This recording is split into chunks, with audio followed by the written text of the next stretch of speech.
পৈতৃক সম্পত্তির ভাগের দ্বন্দ্বে বাবার লাশ দাফন করতে না দেওয়া একটি চরম দুঃখজনক ও লজ্জাজনক ঘটনা। যে সন্তান বাবার অবদান স্বীকার করে না সে কিসের মুসলমান? আজকাল এমন ঘটনা সীমা ছাড়িয়ে যাচ্ছে।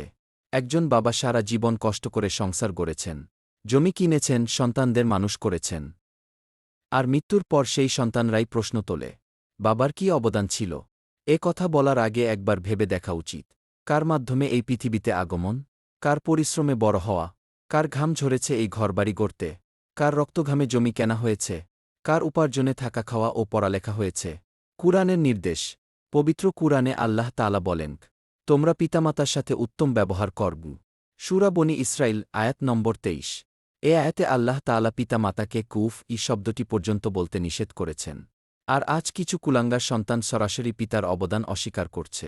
হাদিসের সতর্কবার্তা হল, রাসূলুল্লাহ বলেছেন, আল্লাহর সন্তুষ্টি পিতার সন্তুষ্টির মধ্যে এবং আল্লাহর অসন্তুষ্টি পিতার অসন্তুষ্টির মধ্যে। জামিআত তিরমিজি। পিতার হক কি? পিতা সন্তানের জন্য নিজের স্বপ্ন বিসর্জন দেন, নিজের কষ্ট লুকিয়ে হাসিমুখে দায়িত্ব পালন করেন, নিজের প্রয়োজন ত্যাগ করে সন্তানের ভবিষ্যৎ গড়েন। এই ত্যাগ অস্বীকার করা শুধু অকৃতজ্ঞতা নয়, বরং এটি কবিরা গুনাহ, মহাপাপ।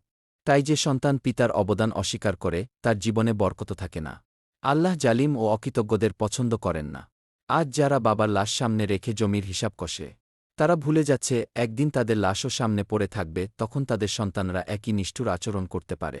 হাদিসে মৃত ব্যক্তিকে দ্রুত দাফন করার নির্দেশ এসেছে।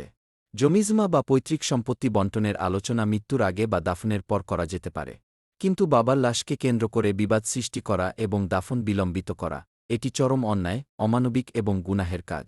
আসুন, আমরা পিতামাতার হক আদায়ে সচেতন হই, মৃতের প্রতি সম্মান দেখাই, সম্পত্তির চেয়ে সম্পর্ককে বড় করি। আল্লাহ আমাদের সবাইকে হেদায়েত দান করুন। আমিন।